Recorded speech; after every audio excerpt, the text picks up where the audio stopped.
ओम नमो भगवते वासुदेवाय। ओम नमो भगवते वासुदेवाय। ओम नमो भगवते वासुदेव।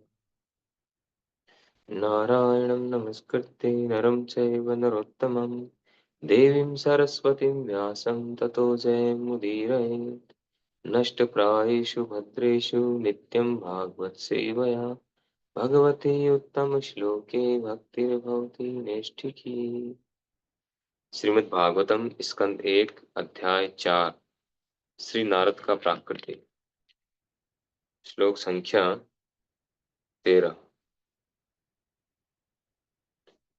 तत्सर्वं न समाचक्ष्व पृष्टो यदीह किंचन मन्ये त्वां विषये वाचा स्नातमन्यत्र छान्दसा।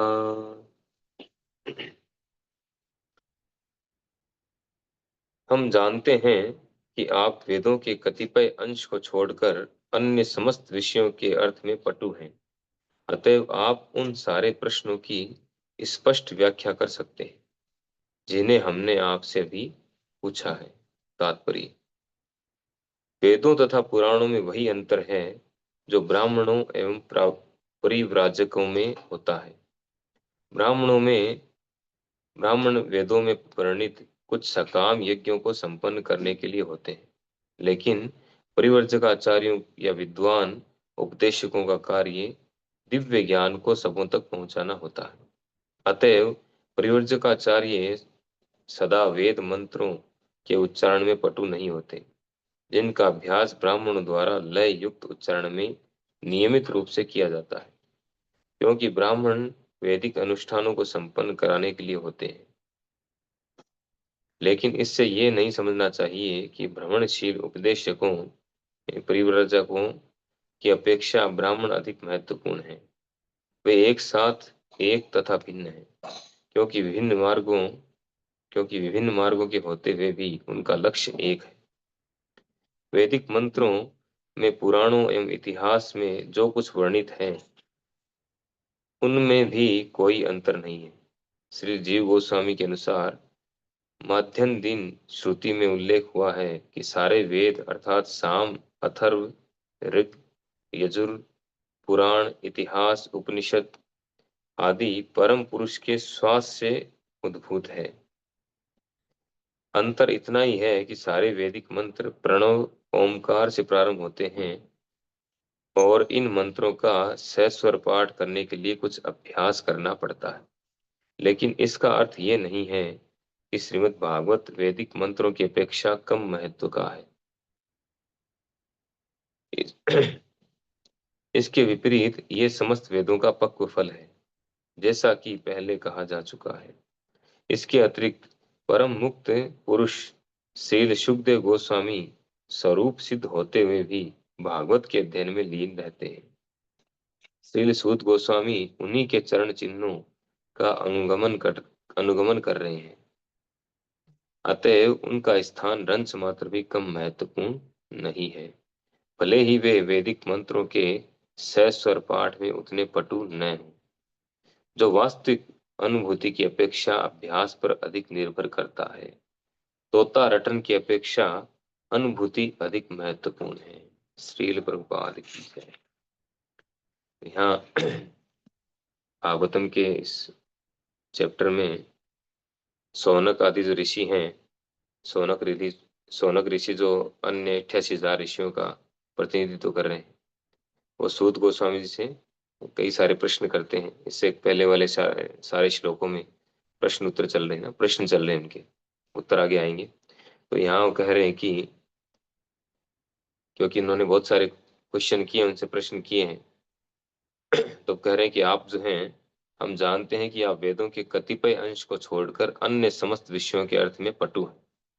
सूत गोस्वामी जी से कह रहे हैं कि वेदों के कतिपय अंश यानी कुछ अंश को छोड़ करके बाकी सारे विषयों में आप अर्थ करने में क्या है, पटु यानी एक्सपर्ट हैं, आप दक्ष हैं। सूत गोस्वामी जी कह रहे हैं।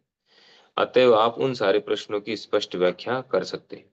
क्योंकि आप दक्ष हैं, एक्सपर्ट हैं, इसलिए आप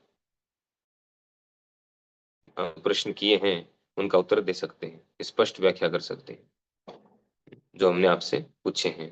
तो प्रभुपाद जी यहाँ तात्पर्य में परिव्राजक आचार्य जो प्रचार करते हैं घूम घूम करके, है ना, 4 प्रकार के सन्यास होते हैं: बहुदक, कुटीचक, कुटीचक, बहुदक, परिव्राजक आचार्य और परमहंस। 4 प्रकार के सन्यास होते हैं। सबसे पहला जो स्तर है, सबसे पहले सन्यास लेते हैं तब कुटीचक। कुटीचक का अर्थ है अपने घर से बाहर, गांव से बाहर जाकर के कुटिया बना करके रहना, और घर से उसका भोजन जाता है और अपना साधना करता है वहां बैठ करके। उसके बाद आता है बहुदक। बहुदक में क्या होता है, घर से खाना बंद और वहीं रहना, और कुछ घरों से भिक्षा मांग करके लाना और अपनी साधना करना, बहुदक। फिर परिवारजक आचार्य, यानी उससे और एडवांस जब करता है व्यक्ति, तब परिवारजक आचार्य, यानी वो पूरे विश्व में भ्रमण करके प्रचार करता है, अपनी साधना करता है, प्रचार करता है, इस तरह से। फिर परमहंस। परमहंस का अर्थ है तो उससे भी आगे बढ़ जाता है व्यक्ति, परिवर्जक आचार्य से आगे बढ़ जाता है, तो पूरी तरह से 100% कृष्ण चेतना में रह करके, बाकी बाहरी कार्यकलापों को सबको बंद करके, वो पूरी तरह से जो है वो भगवान में लीन रहता है हर समय, परमहंस। तो ये सन्यासी बताए गए हैं। तो यहाँ ब्राह्मणों और परिव्रजकों में जो तीसरे स्तर के सन्यासी होते हैं, परिव्रजक आचार्य, उनमें और ब्राह्मणों में अंतर बता रहे हैं। रूपा जी कहते हैं कि वेदों तथा पुराणों में वही अंतर है जो ब्राह्मणों एवं परिव्रजकों में होता है। क्योंकि यहाँ पर अ, शौनक ऋषि ने कहा कि आपको, आप जो है वैदिक वैदिक वैदिक शास्त्रों के कतिपय अंश को छोड़कर बाकी सब कुछ जानते हैं। तो उसको समझा रहे हैं यहाँ पर प्रभुपाद जी कि कहीं हमें ये डाउट न हो जाए कि सूत गोस्वामी जी को थोड़ा कम ज्ञान था, उनका नॉलेज कम था, कहीं हम ये न समझ बैठे, है ना। इस बात से, इस श्लोक से इस बात का भ्रम न हो जाए कि सूत गोस्वामी जी को उनका नॉलेज कम था। क्योंकि जैसा कि यहाँ पे कहा गया है कि कतिपय अंश को छोड़कर अन्य समस्त विषयों में आप पटु हैं। तो कतिपय अंश क्या है वो, उसको समझा रहे प्रभुपाद। कह रहे हैं कि वेदों तथा पुराणों में वही अंतर है जो ब्राह्मणों और परिवर्जकों में होता है। ब्राह्मण क्या करते हैं, ब्राह्मणों का कार्य होता है पठन पाठन, यजन याजन, दान प्रतिग्रह, यानी शास्त्रों का अध्ययन करना, पढ़ना, और उन उच्चारणों को याद करके श्लोकों को, और जो कर्मकांड विधि है उनको संपन्न करवाना। अलग अलग प्रकार के जो कार्यक्रम होते हैं, कर्मकांड संस्कार होते हैं अलग अलग, 16 संस्कार, उनको संपन्न करवाना, ये ब्राह्मणों का कार्य है। तो उसमें वैदिक शास्त्रों को फॉलो करते हैं। वेदों के जो मंत्र हैं, जो ओम से, प्रणव ओमकार से शुरू होते हैं, उनको फॉलो करते हैं। भगवान गीता में कहते हैं प्रणव प्रणव सर्व वेदेषु, कि मैं वेदों में जो प्रणव है, ओमकार, वो मैं हूं। तो वेदों और पुराणों, जबकि जो परिव्राजक आचार्य होते हैं वो क्या करते हैं, पुराणों की शिक्षाओं को, वेदों का सार है पुराण, इन वेदों को हम डायरेक्ट पढ़ करके समझ नहीं सकते हैं, वेदों के श्लोकों को, और उनको पढ़ने के लिए प्रैक्टिस करना पड़ता है। उनका उच्चारण तब हो पाता है जिसकी प्रैक्टिस करें उच्चारण की, जैसा कि ब्राह्मण लोग करते हैं। एक बार मैं एक जगह गया था, एक स्कूल में, हमारे को रिलेटिव कोई एक्सपायर हो गए थे। तो उनके लिए उन्होंने, स्कूल नहीं था, गुरुकुल था वो, शिव जी का मंदिर था वहाँ, गुरुकुल था, बहुत सारे बच्चे थे, वो बाकायदा गुरुकुल वाले ड्रेस में थे। लेकिन वो और कोई संप्रदाय था शायद, कुछ सेव संप्रदाय को फॉलो करते होंगे वो। तो खूब वो वैदिक शास्त्र पढ़ाते हैं, वेदों का उच्चारण करते हैं, मंत्रोच्चारण करते हैं। तो वहां पर हमने गीता भी बांटी थी उनको, और वहां पर प्रसाद बांटा था। प्रसाद खिलाया उनको। तो वो उच्चारण करने में दक्ष हैं, लेकिन बाकी जो चीजें हैं, वेदों का जो सार क्या है, जो भगवान की भक्ति है, भगवान, परम भगवान श्री कृष्ण है, ये सब उनकी जानकारी नहीं होती, ये जानकारी उनको नहीं होती। वो वेदों के वैसे ज्ञान में दक्ष होते हैं, ब्रह्म ज्ञान में दक्ष हैं, और श्लोकों का उच्चारण करने में दक्ष हैं। सैकड़ों श्लोक याद होते हैं उनको, रट रट के याद कर लेते हैं। तो कहते हैं कि वेदों में और पुराणों में जो अंतर है वही अंतर ब्राह्मणों में और परिव्राजकों में होता है। वेदों में जो सारे सारे जो श्लोक मंत्र हैं, मंत्र बोलते हैं उनको, वो सारे ओमकार से शुरू होते हैं, लेकिन पुराणों में ऐसा नहीं है। पुराणों में जैसे हम भागवतम पढ़ रहे हैं, इसमें सारे मंत्र जो भी श्लोक आ रहे हैं ओम से शुरू, ओमकार से शुरू नहीं होते। इसमें जो है स्टोरी वाइज बताया गया है। तो जो परिव्राजक होते हैं वो पूरे विश्व में प्रचार करते हैं जो वेदों का जो सार है, जो पुराणों में दिया गया है। और सारे पुराणों में सर्वोपरि है श्रीमद् भागवत। इसको पक्व फल, पका हुआ फल कहा गया है वैदिक शास्त्रों का। तो इस पके हुए फल का क्या स्वाद है, क्या रस है, इसमें क्या आनंद है, उसका वितरण करते हैं पूरे विश्व में जो परिव्राजक आचार्य है। लेकिन जो वेदों के केवल श्लोकों का उच्चारण करते हैं, जिन्होंने रटन विद्या के द्वारा वो श्लोक रट लिए हैं, उनको इसका स्वाद पता नहीं होता। हो सकता है हो कुछ लोगों को हो, सभी को होना पॉसिबल नहीं है। तो कह रहे हैं कि दोनों में कोई अंतर नहीं है। ब्राह्मण जो श्लोक बोल रहे हैं, जो उच्चारण करते हैं, उसी उन्हीं श्लोकों का अर्थ जो है सरलीकरण वो पुराणों में है, या कहें तो केस स्टडी वो पुराणों में है। वैदिक शास्त्रों में जो नियम हैं, जो मंत्रों के द्वारा जो रूल्स रेगुलेशन बताए गए हैं, जो सिद्धांत बताए गए हैं, उन्हीं की केस स्टडी पुराणों में है। तो दोनों में अंतर नहीं है, वेदों और पुराणों में कोई अंतर नहीं है। उसी तरह से ब्राह्मणों और प्रयोजकों में कोई अंतर नहीं है। ब्राह्मण भी समाज में इस संस्कारों को फॉलो करवाते हैं, पूरा करवाते हैं। तो वेदों के नियमों का पालन कर रहे हैं वो भी। और जो परिव्राजक आचार्य हैं वो भी क्या कर रहे हैं, वही वेदों के नियमों का पालन कर रहे हैं, प्रचार कर रहे हैं। तो दोनों में कोई अंतर नहीं है, ये नहीं समझना चाहिए कि अंतर है। दूसरी जो सबसे बड़ी बात कही यहाँ पर, क्योंकि ज्यादातर लोग क्या है, जो कर्मकांडी लोग हैं, ये साधारणतः लोग ये मंत्रों के उच्चारण से ज्यादा प्रभावित होते हैं। तो वो लयबद्ध रूप से मंत्रों का उच्चारण करता है, उससे ज्यादा प्रभावित होते हैं, अट्रैक्ट होते हैं। तो इसका मतलब ये नहीं है कि मंत्र बोलने वाला ब्राह्मण जो ज्यादा श्रेष्ठ है और जो प्रचार करने वाला जो परिव्राजक आचार्य है वो कम श्रेष्ठ है। उनको ये मंत्र नहीं आते या इस लयबद्ध तरीके से नहीं बोल पाते, इसका मतलब वो कम श्रेष्ठ है, ऐसा नहीं समझना चाहिए। इवन उनको सारा सार पता है, वो तो रियलाइज करते हैं इसको। वो तो केवल मंत्र बोलते हैं रट रट करके। लेकिन जो परिव्राजक आचार्य हैं, जो भक्ति में लगे हुए हैं, दूसरे शब्दों में जो भक्ति में लगे हुए हैं, वो तो इसका अनुभव करते हैं, टेस्ट करते हैं, इसको रियलाइज करते हैं। तो इसको इस तरह से नहीं समझना चाहिए। यहाँ पे सेकंड पैराग्राफ में रूपा जी बताते हैं कि वैदिक मंत्रों एवं पुराणों का इतिहास में जो कुछ वर्णित है उसमें कोई अंतर नहीं है, उनमें कोई अंतर नहीं। क्यों नहीं है?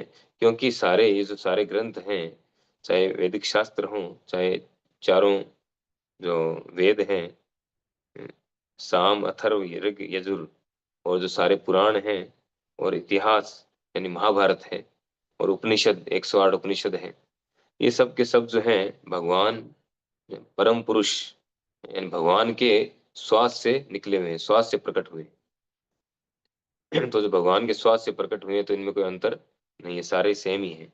इनका उद्देश्य एक ही है, भगवान को जानना, भगवान के विषय में जानना, संबंध अभिधेय प्रयोजन, भगवान से हमारा क्या संबंध है, उसके अकॉर्डिंग हमारा क्या कार्य है, और हमारा लक्ष्य क्या है। ये जानकारी संपूर्ण वैदिक शास्त्र में दी गई है। फर्क इतना है कि वो सब इसको समझ नहीं पाते। अंतर इतना ही है कि सारे वैदिक मंत्र प्रणव ओमकार से प्रारंभ होते हैं, और इन सबों का सस्वर पाठ करने के लिए कुछ अभ्यास करना पड़ता है। अगर हम ओमकार से प्रारंभ होने वाले उन मंत्रों को बोलना चाहते हैं, तो हमें कुछ प्रैक्टिस करना पड़ेगा। प्रैक्टिस करके हम उसको सीख सकते हैं। Practice makes a man perfect. इसके अतिरिक्त परम मुक्त पुरुष श्री सुखदेव गोस्वामी फिर आगे कह रहे हैं कि श्रीमद् भागवत वैदिक मंत्रों की अपेक्षा कम महत्व का है, ऐसा नहीं सोचना चाहिए। कि उसमें ओमकार से शुरू होने वाले मंत्र नहीं है सारे मंत्र, इसलिए इसको कम महत्वपूर्ण नहीं समझना चाहिए। क्योंकि अगर ये कम महत्वपूर्ण होता तो जो मुक्त पुरुष हैं, सुखदेव गोस्वामी जैसे मुक्त पुरुष, वो तो मुक्त थे। उनको तो भौतिक जो प्रकृति है जिससे प्रभावित नहीं होते थे। इसका एग्जाम्पल हम पहले देख चुके हैं। जब वो नग्न अवस्था में जा रहे थे, उस समय नग्न स्त्रियां स्नान कर रही थी, युवा स्त्रियां, तो उनके द्वारा प्रभावित नहीं हुए।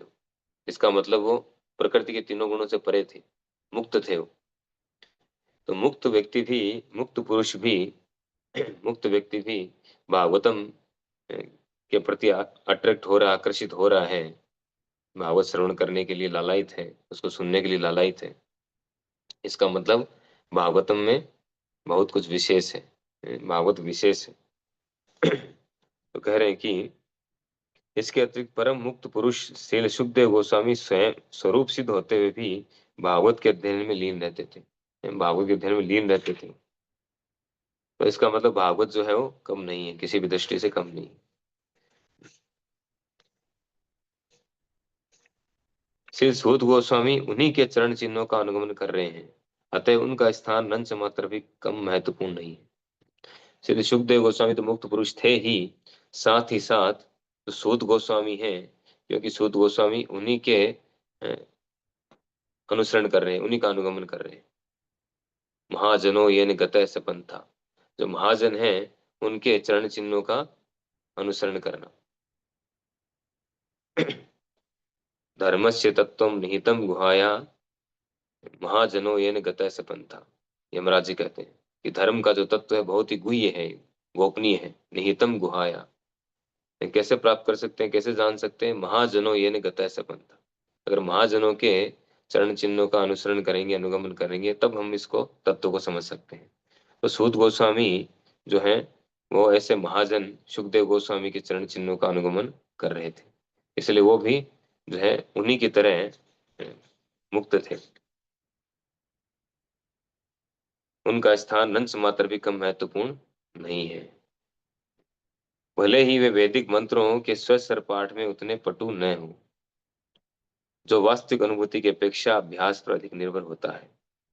तो वेदों का जो स्वस्वर पाठ जो है, एक लय में पाठ करना, वो एक प्रैक्टिस, केवल प्रैक्टिस पर निर्भर है। वो कोई भी प्रैक्टिस करके कर सकता है, लेकिन अनुभूति करना, रियलाइज करना, ये कोई छोटी मोटी चीज नहीं है। वैदिक शास्त्रों के ज्ञान को रियलाइज करना, उसका साक्षात्कार करना बहुत बड़ी बात है। तो कह रहे हैं कि जो परिव्राजक होते हैं वो रियलाइज सोल होते हैं, साक्षात्कार किया होता है उनका।